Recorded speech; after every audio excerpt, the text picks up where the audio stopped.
Di halaman rumah megah milik seorang jutawan sombong, seorang tukang kebun miskin berdiri sendirian.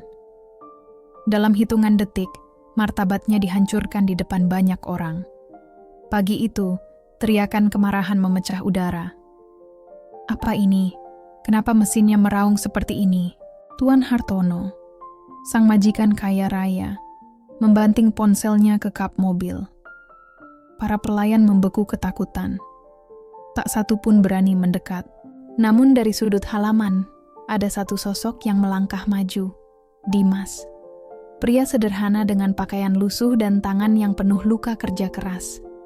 Niatnya hanya ingin membantu. Tapi yang ia terima bukan ucapan terima kasih, melainkan hinaan yang menancap tajam ke harga dirinya. Mobil miliaran mau kau sentuh, dasar miskin, tidak tahu diri. Belum sempat ia menarik napas, muncul sosok lain. Putri sang majikan, cantik, angkuh, dan penuh kesombongan.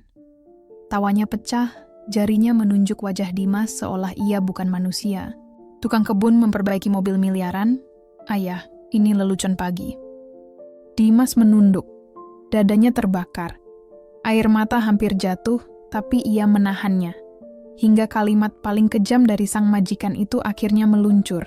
Kalau kau bisa menghidupkan mobilku dalam 5 menit, putriku akan menikah denganmu.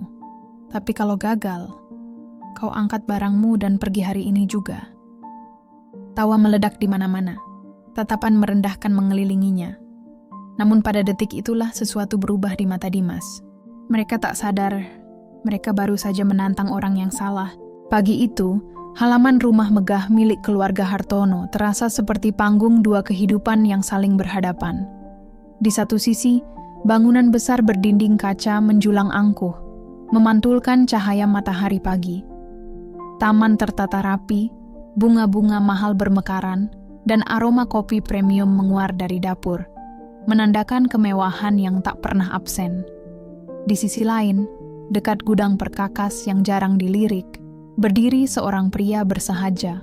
Kaosnya lusuh dan pudar, celana kerjanya berlumur lumpur kering, sementara telapak tangannya kasar, hasil dari kerja keras bertahun-tahun. Namanya Dimas. Dengan sapu di tangannya, ia membersihkan daun-daun gugur dengan gerakan pelan namun penuh ketekunan. Tak seorang pun memandangnya. Tak ada yang menganggapnya ada. Bagi penghuni rumah itu, Dimas hanyalah sosok tak terlihat, hadir, tapi bukan manusia. Hingga ketenangan pagi itu mendadak robek oleh teriakan keras. Apa ini? Kenapa mesinnya tidak mau hidup? Hartono, pria berusia 50 tahun, dengan setelan jas licin dan jam tangan bernilai fantastis, berdiri di samping mobil hitam mewahnya. Kap mesin terbuka, asap putih tipis mengepul perlahan. Wajahnya tegang, rahangnya mengeras, waktu terus berjalan. 20 menit lagi, ia harus menghadiri pertemuan bisnis paling penting tahun ini. Ponselnya bergetar tanpa henti. Pesan dari para petinggi perusahaan yang menuntut kehadirannya. Mobil mogok di saat sepenting ini membuat amarahnya seperti bom yang siap meledak. Dasar mekanik bodoh. Kenapa teleponku tidak diangkat? Teriak Hartono sambil membanting ponselnya ke kap mobil. Para pelayan hanya bisa saling pandang. Wajah mereka pucat. Tak satu pun berani mendekat. Namun dari sudut halaman, ada satu sosok yang perlahan melangkah maju. Dimas. Dengan pakaian yang sama lusuhnya, dengan niat yang sama tulusnya, ia hanya ingin membantu. Pak, maaf mengganggu. Kalau berkenan, saya coba lihat, ucapnya pelan. Belum sempat kalimat itu selesai, Hartono sudah menoleh tajam, seperti disambar petir. Kau? Suaranya tajam, menghantam seperti cambuk. Kau pikir mobil miliaran ini sama dengan mesin rumput yang biasa kau pakai? Dimas langsung menunduk. Saya cuma ingin membantu, Pak. Membantu? Hartono melangkah mendekat hingga jarak wajah mereka hanya sejengkal. Kau bahkan tidak pantas menyentuh ban mobil ini. Dasar miskin. Sudah bagus aku beri kerja jadi tukang kebun. Jangan sok jadi pahlawan. Setiap kata itu menghantam dada Dimas seperti batu besar. Tangannya mengepal, Bukan karena marah, tapi menahan perih yang sudah terlalu sering ia rasakan. Ia terbiasa direndahkan. Namun pagi itu, hinaan Hartono terasa lebih dalam, lebih menyakitkan. Dan penghinaan itu belum berakhir. Bunyi sepatu hak tinggi terdengar dari arah pintu utama. Ada apa ribut-ribut pagi-pagi? Rani, putri tunggal Hartono, muncul dengan gaun tidurnya yang mahal. Rambutnya sedikit berantakan, namun kecantikannya tetap memancar dingin. Matanya menatap Dimas tanpa empati, seolah yang berdiri di hadapannya bukan manusia. "Tukang kebun mau memperbaiki mobil kita, Ayah," katanya sinis. "Ini komedi pagi." Hartono menunjuk Dimas sambil terkekeh marah. Katanya dia mau memperbaiki mobil kita. Rani tertawa keras, suaranya pecah dan menusuk. "Memperbaiki mobil miliaran? Ayah lucu sekali. Apa selanjutnya dia jadi CEO perusahaan kita?" Beberapa pelayan ikut tertawa kecil, ragu tapi patuh. Dimas menunduk semakin dalam. Dadanya terasa sesak, jantungnya berdegup panas, namun ia memilih diam. Rani melangkah mendekat. Senyum meremehkan terukir di bibirnya. "Tahu diri sedikit, Dimas. Tanganmu itu buat cabut rumput, bukan menyentuh mesin yang harganya lebih mahal dari seluruh hidupmu." Dimas menggigit bibirnya. Ia ingin pergi. Ia ingin menghilang. Padahal niatnya hanya satu, menolong. Namun Hartono kembali bersuara, penuh tekanan. "Aku sudah kehabisan waktu. Kalau mekanikku tidak datang, kontrak terbesar tahun ini bisa hilang." Dimas perlahan mengangkat wajahnya. "Pak, saya benar-benar bisa coba." "Diam." Namun justru karena waktu semakin sempit, Hartono mengucapkan kalimat yang mengubah segalanya. "Kau menantangku, Dimas. Kalau kau bisa menghidupkan mobilku dalam 5 menit, putriku akan menikah denganmu." Rani terbelalak, lalu tertawa keras seperti kaca pecah. "Menikah dengannya? Ayah, jangan bercanda." Hartono mengangkat tangan, menghentikannya. "Biar dia tahu tempatnya." Lalu ia menatap Dimas dingin. "Tapi kalau gagal, kau keluar dari rumah ini, tanpa pesangon, tanpa apapun." Dimas terdiam. Telinganya berdengung. Semua mata memandangnya seperti badut yang siap dipermalukan. Namun di balik diamnya, ada sesuatu yang berkilat di matanya, luka lama, amarah yang tertahan, dan sebuah rahasia yang selama ini ia kubur rapat. Mereka tidak tahu siapa sebenarnya Dimas. Dan pagi itu, untuk pertama kalinya, ia menatap mesin mobil yang mengepul itu bukan sebagai tukang kebun, melainkan sebagai seseorang yang jauh lebih besar dari yang pernah mereka bayangkan. Di hadapan mobil mewah itu, Dimas berdiri dalam keheningan yang terasa menekan seluruh halaman rumah keluarga Hartono. Suara napas orang-orang yang tadi mengejeknya masih terdengar samar, bercampur dengan desis halus asap mesin. Rani menurunkan tangannya perlahan, wajahnya dipenuhi ekspresi jijik, seolah ingin memastikan setiap hinaan yang ia lempar benar-benar menancap dalam di hati pria itu. Hartono sendiri tak henti-hentinya melirik jam tangannya. Gelisah, marah, terjebak di antara gengsi dan kebutuhan yang mendesak. 5 menit, Dimas, ucap Hartono dingin. "Satu kesalahan kecil saja, kau pulang hari ini tanpa sepeser pun."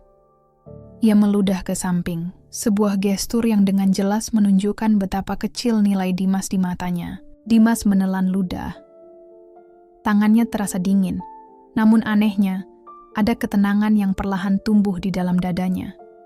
Seolah waktu melambat. Tatapan meremehkan di sekelilingnya memudar, berganti potongan kenangan lama yang muncul satu persatu. Masih terasa perih seperti luka yang belum sembuh. Pandangannya tertuju pada kap mobil yang mengepul, pada mesin, pada suara logam dan aroma oli. Semua itu bukan hal asing. Justru itulah dunia yang dulu pernah menjadi hidupnya. Dunia yang telah ia tinggalkan bertahun-tahun lalu. Perlahan, ia mengangkat kedua tangannya dan menyentuh kap mobil. Jemarinya berdenyut, seakan mengingat gerakan yang dulu begitu akrab. Dengan satu tarikan napas panjang, ia membuka kap mesin itu. Rani mendengus keras. "Lihat, Ayah, tangannya saja gemetar. Mana mungkin orang seperti dia bisa memperbaiki mesin serumit ini?" Beberapa pelayan di belakang ikut berbisik. Paling juga cuma sok tahu.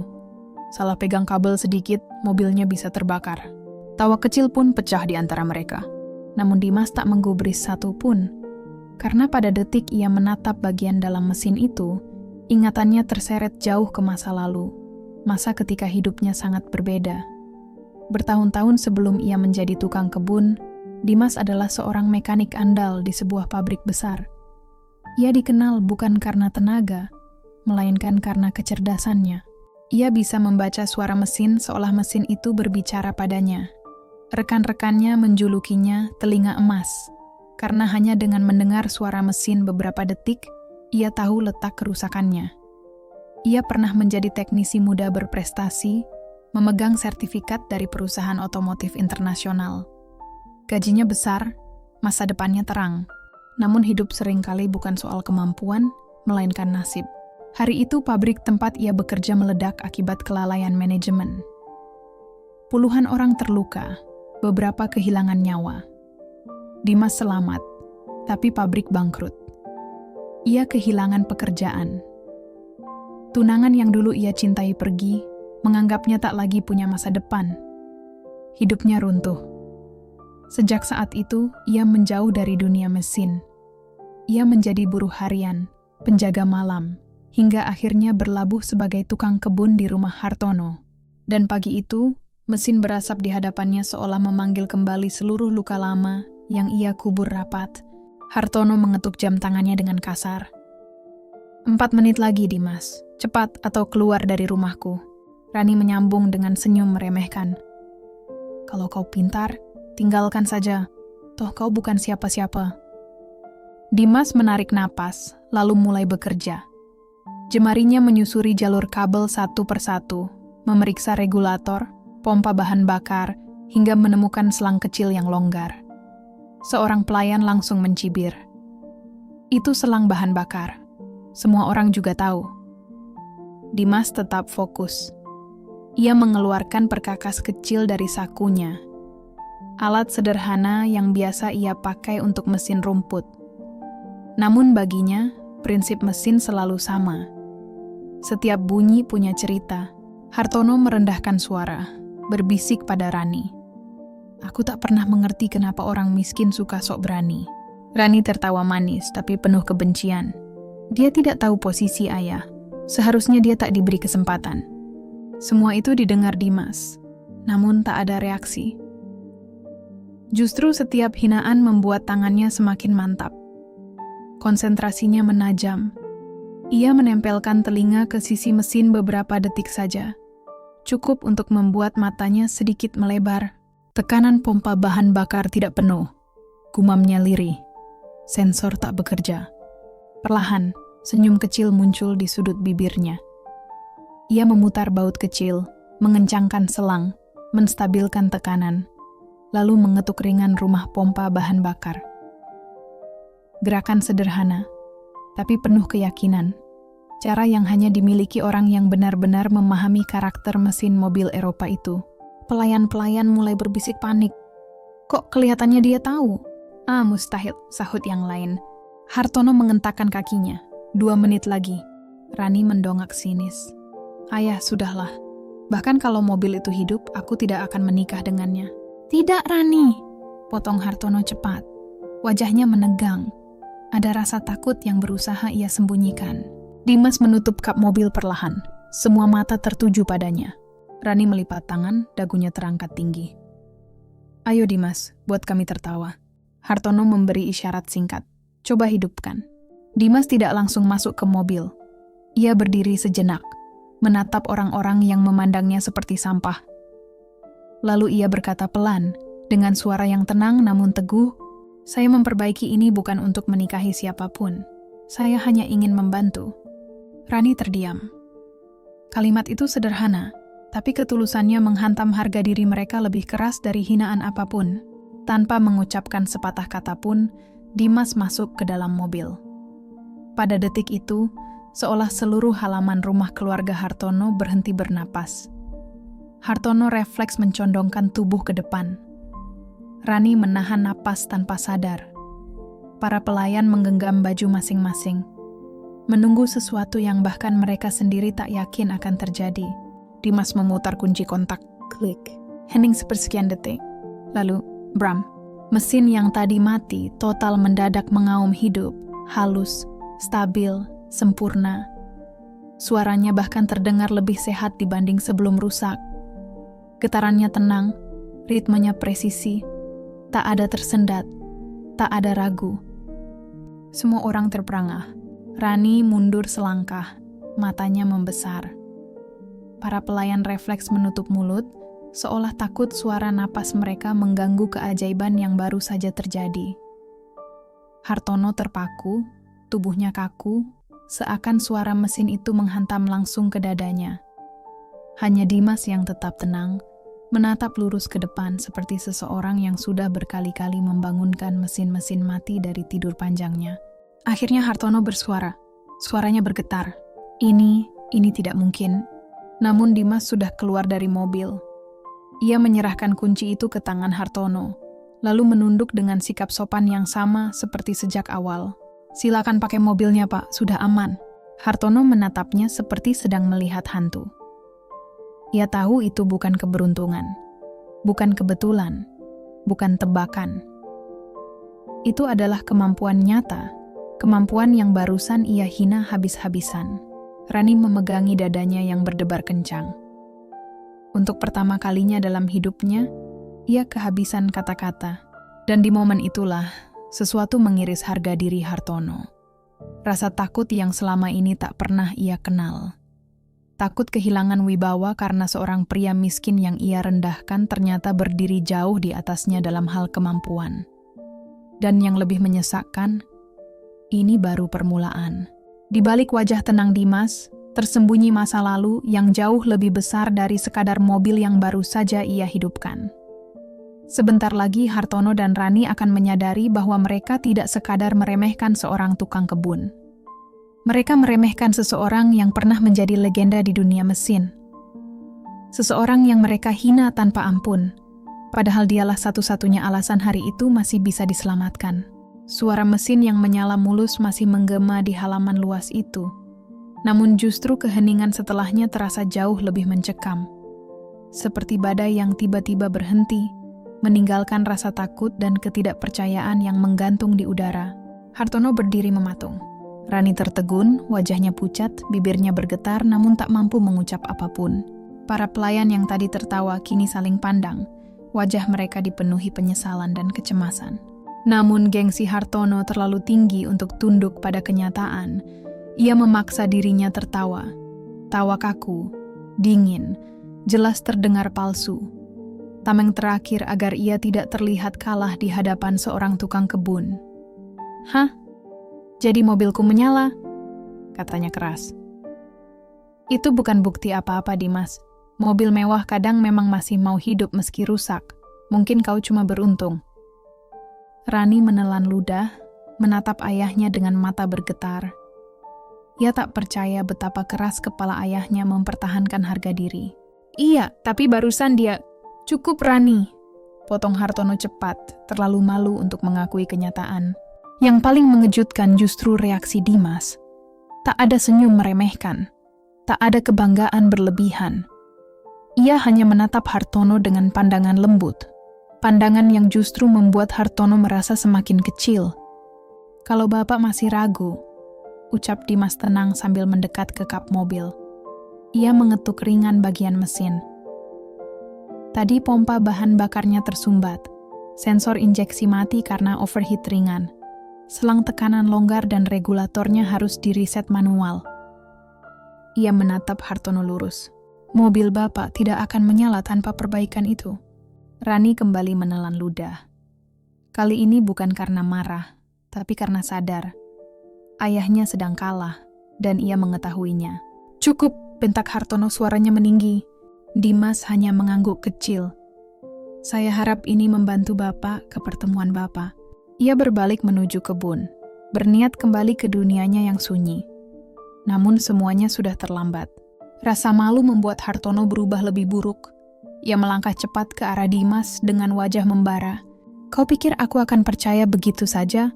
Kau pikir aku akan membiarkan seorang tukang kebun menghancurkan harga diriku dengan hal sepele seperti ini? Rani menarik lengannya panik. Ayah, hentikan. Ayah malah mempermalukan diri sendiri. Hartono menepisnya kasar. Aku tidak akan dipermalukan oleh orang rendahan. Henning kembali turun. Dimas tidak menghindar, ia berdiri tegak. Kalau Bapak mau, saya bisa jelaskan lagi. Diam, teriak Hartono. Aku tahu tipe orang sepertimu. Pura-pura tidak menginginkan apa-apa. Padahal kau mau menikahi putriku lewat tipu muslihat. Kau pikir aku bodoh? Rani menatap ayahnya dengan kengerian. Ayah, dia bahkan tidak meminta apapun. Ayah yang... Diam, bentak Hartono lagi. Hinaan itu berubah menjadi fitnah. Para pelayan tertunduk ketakutan. Bahkan Rani, yang tadi begitu angkuh, kini terlihat menyesali segalanya. Dimas menarik napas panjang. Saya tidak berniat mengambil apapun dari keluarga ini. Saya hanya ingin menolong. Hartono mengibaskan tangannya dengan kasar. Omong kosong, orang miskin sepertimu tidak mungkin menolong tanpa pamrih. Kata-kata itu menghantam jantung Dimas lebih keras dari semua hinaan sebelumnya. Ia menunduk, bukan karena takut, bukan karena pasrah, melainkan karena hatinya benar-benar terluka. Bapak salah. Dimas mengangkat wajahnya perlahan. Tatapannya jernih, tulus. Namun di balik ketenangan itu tersimpan luka yang tak bisa dilihat sembarang orang. Saya menolong karena itu hal yang seharusnya dilakukan manusia kepada manusia. Rani terdiam. Matanya berkaca-kaca. Kalimat sederhana itu justru menghantam hatinya jauh lebih keras daripada semua hinaan yang tadi ia lontarkan. Untuk pertama kalinya, ia merasa lebih kecil daripada pria yang sejak pagi ia rendahkan. Hartono menggertakkan gigi. Kalau begitu, katanya dengan suara bergetar penuh emosi. Aku beri satu ujian lagi. Satu tantangan yang membuktikan kau bukan siapa-siapa. Ayah, hentikan, teriak Rani. Tutup mulut, bentak Hartono. Ia menoleh tajam ke arah Dimas. Kalau kau memang sehebat itu, buktikan di depanku. Bukan hanya hidup. Mobil ini harus bisa berjalan normal. Rani menggeleng cepat. Ayah, itu berbahaya. Tidak semua mobil bisa langsung dipaksa jalan. Hartono mendorong kunci ke dada Dimas. Kalau sampai mobil ini tersendat sedikit saja, kau kupecat sekarang juga. Para pelayan menelan ludah. Rani menutup wajahnya, tak sanggup membayangkan Dimas kembali dipermalukan. Hening panjang jatuh di halaman itu. Dimas menerima kunci tanpa protes. Tidak ada ketakutan di wajahnya. Justru ketenangan itulah yang membuat semua orang semakin gelisah. Ia masuk ke dalam mobil dan menyalakan mesin. Suara mesin mengaum stabil. Hartono melipat tangan di dada, yakin sepenuhnya mobil itu akan mati di tengah jalan. Rani menggigit bibirnya hingga memutih. Para pelayan menahan napas. Mobil mulai bergerak. 1 meter, 2 meter, 3 meter. Rani memejamkan mata. Hartono tersenyum sinis, menunggu kegagalan. Namun mobil itu berbelok kecil, lalu melaju mulus, seolah tak pernah rusak sebelumnya. Tidak ada getaran, tidak ada suara tersendat, tidak ada lampu peringatan menyala. Semua sempurna, seperti mobil baru keluar dari pabrik. Wajah Hartono kehilangan warna. Rani menatap pemandangan itu dengan mulut terbuka. Para pelayan hampir berlutut karena syok. Dimas menghentikan mobil tepat di depan Hartono. Ia turun, menyerahkan kunci dengan kedua tangan, lalu membungkuk sedikit. Selesai, Pak. Hartono nyaris tak bisa bernapas. Selesai. Tangannya gemetar saat menerima kunci itu. Rani berdiri terpaku. Air mata mengalir tanpa ia sadari. Ia tidak menangis karena mobil itu berjalan sempurna. Ia menangis karena rasa bersalah yang menghantam dadanya begitu keras. Karena telah menghina seseorang yang, meski diperlakukan seperti sampah, tetap menolong tanpa meminta apapun. Akhirnya Hartono tak sanggup lagi menahan diri. Rasa malu menelannya bulat-bulat. Ia berteriak, namun suaranya pecah, bukan marah, melainkan panik dan hancur. Siapa engkau sebenarnya? Dimas menatap langit sejenak lalu menunduk. Seseorang yang dulu pernah berharga. tapi memilih hidup sederhana. Masa lalu saya tidak indah untuk diceritakan. Semua orang membisu. Rani menutup mulutnya, menangis terisak. Dan Hartono, pria sombong yang selalu merasa berada di atas semua orang, tiba-tiba merasa menjadi orang paling kecil di rumah itu. Di hadapannya, ia tak lagi melihat tukang kebun miskin. Ia melihat seseorang yang jauh lebih besar darinya. Seseorang yang ia hina, injak, dan rendahkan, namun justru menyelamatkan nama baik dan pekerjaannya hari itu. Dan dari sinilah kejatuhan harga diri Hartono benar-benar dimulai. Sementara rasa bersalah Rani perlahan berubah menjadi sesuatu yang tak pernah ia bayangkan sebelumnya. Pagi itu, halaman rumah megah keluarga Hartono kembali sunyi. Namun rasa canggung dan tegang menggantung kuat di udara. Orang-orang yang dulu menertawakan Dimas kini saling berbisik tanpa berani menatapnya. Setelah kejadian kemarin, saat hanya Dimas yang mampu menyelamatkan mobil mewah Tuan Hartono, kabar mengejutkan mulai menyebar. Para pelayan masih tak percaya. Rani pun tak bisa tidur semalaman. Kata-katanya sendiri yang menghina Dimas sebagai tukang kebun miskin kini berbalik menghantamnya seperti cambuk api. Dan pagi itu, sesuatu yang jauh lebih besar terjadi. Tepat pukul tertentu, sebuah konvoi mobil hitam memasuki halaman. Pintu mobil paling depan terbuka. Beberapa pria berpenampilan formal turun, mengenakan jas mahal, lencana perusahaan besar, dan sikap penuh hormat. Di belakang mereka, sebuah mobil mewah lain berhenti. Seorang pria tua berwibawa keluar. Rambut peraknya tersisir rapi. Tatapannya tajam namun hangat. Semua orang mengenalnya. Hampir seluruh kota mengenalnya. Dialah direktur utama grup Autotech, perusahaan otomotif terbesar di wilayah itu. Perusahaan saingan. Perusahaan yang jauh lebih besar dari milik Hartono. Hartono tercekat. Rani ikut terpaku. Para pelayan menahan napas. Dan semua mata akhirnya tertuju pada satu sosok. Dimas. Berdiri dengan pakaian tukang kebun lusuh seperti biasa. Menunduk sopan sambil memegang topi reotnya. Pria tua itu tersenyum lebar, berjalan cepat, lalu memeluk Dimas di hadapan semua orang. "Akhirnya aku menemukanmu juga, Dimas," ucapnya dengan suara bergetar. Gema keterkejutan meledak di seluruh halaman. Apa hubungan kalian?" Tanya Hartono terbata-bata, matanya membesar tak percaya. Direktur tua itu berdiri di samping Dimas, lalu menepuk bahunya dengan bangga di hadapan semua orang. "Dia adalah murid terbaikku," ucapnya lantang. "Orang paling jenius di bidang mesin otomotif yang pernah aku latih. 2 tahun lalu dia menghilang tanpa kabar. Aku tak pernah menyangka akan menemukannya di sini, sebagai tukang kebun." Kata-kata itu membuat halaman rumah megah itu membeku. Semua orang terpaku. Hartono terdiam seperti kehilangan suara. Dan Rani, terutama Rani, menatap Dimas seolah baru melihatnya untuk pertama kali. Dimas menghela napas pelan, lalu membungkuk sedikit ke arah direktur itu. "Saya minta maaf tidak memberi kabar, Pak. Saya hanya ingin hidup tenang. Hidup jujur, sederhana, tanpa kembali terikat pada dunia yang dulu." Direktur itu menatapnya dengan mata penuh kebanggaan dan kasih. "Dimas, kau satu-satunya orang yang pernah membangun ulang mesin balap prototipe kami hanya dengan obeng dan tangan kosong. Kau bukan sekadar pintar, kau jenius." Tatapan orang-orang berubah seketika. Dari meremehkan menjadi takjub. Dari mencibir menjadi malu.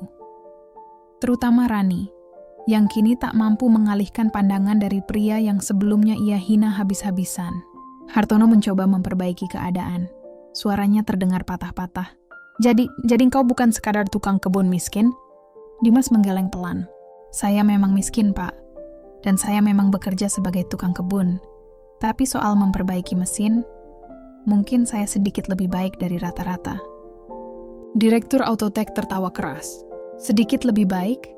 Anak ini pernah memperbaiki mesin supercar yang para insinyurku gagal tangani selama seminggu. Sendirian. Dalam 3 jam. Para pelayan membeku.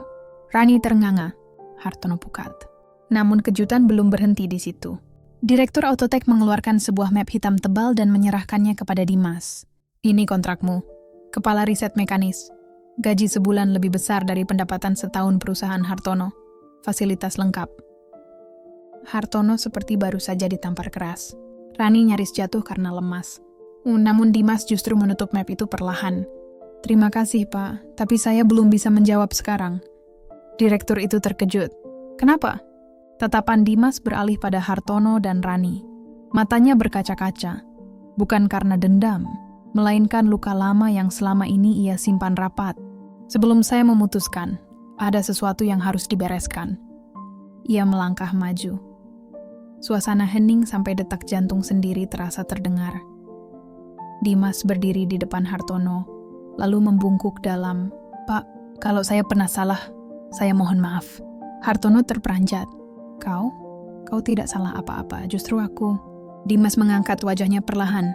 "Yang saya inginkan hanya dihargai, meski saya miskin, meski saya hanya pekerja kebun." Kata-kata itu menusuk semua yang mendengarnya. Rani menutup mulut. Air matanya jatuh tanpa ia sadari. Dan akhirnya, Hartono menangis. Air mata jatuh dari wajah pria yang selama ini tak pernah merasa kalah. "Aku sangat menyesal, Dimas. Kata-kataku kejam. Perbuatanku memalukan. Aku mohon maaf dari lubuk hatiku." Lalu sesuatu yang membuat semua orang terkejut terjadi. Hartono berlutut di hadapan Dimas. "Maafkan aku, Dimas," ucapnya dengan suara pecah. Para pelayan menangis. Rani terisak semakin keras. Gadis itu lalu mendekat. Suaranya bergetar hebat. "Aku mohon maaf. Aku sombong. Aku jahat. Aku menghina orang yang bahkan jauh lebih baik dariku sendiri." Ia menangis sambil memegang tangan Dimas. Namun Dimas hanya menepuk tangan Rani dengan lembut. "Tidak apa-apa, Nona. Manusia memang bisa salah, tapi manusia juga bisa belajar." Tangis Rani semakin pecah. Kali ini karena kebaikan yang tak ia duga. Hartono yang masih berlutut berkata lirih, Kalau kau mau tawaran menikahi putriku tadi, aku tidak menariknya kembali." Rani tersentak, wajahnya memerah, emosinya campur aduk. Direktur Autotek tertawa kecil. Wah, menarik juga ini." Dimas tersenyum tipis, lalu menggeleng pelan. "Pak, Nona, saya bukan pria yang pantas diperebutkan. Saya masih belajar memperbaiki hidup saya, bukan hanya mesin." Rani menatapnya lama. Lalu ia mengangguk. Tangisnya berubah menjadi senyum kecil yang tulus. Keheningan berubah hangat. Direktur Autotek menepuk bahu Dimas. "Jadi bagaimana, kau ikut denganku?" Dimas menatap langit biru, menarik napas panjang, lalu mengangguk mantap. "Baik, Pak, saya siap melangkah lagi." Sorak dan tepuk tangan pecah dari para pelayan. Bahkan Hartono ikut tersenyum sambil mengusap air matanya. Dimas akhirnya membuka lembaran baru. Lembaran yang seharusnya ia capai sejak lama. Namun menjadi jauh lebih bermakna karena perjalanan penuh luka yang membentuknya menjadi manusia seutuhnya. Dan dari kisah itu, satu pelajaran tertinggal kuat. Jangan pernah meremehkan seseorang karena penampilan, pekerjaan, atau kondisi hidupnya. Setiap manusia membawa cerita, kemampuan, dan takdir yang mungkin jauh lebih besar dari apa yang terlihat.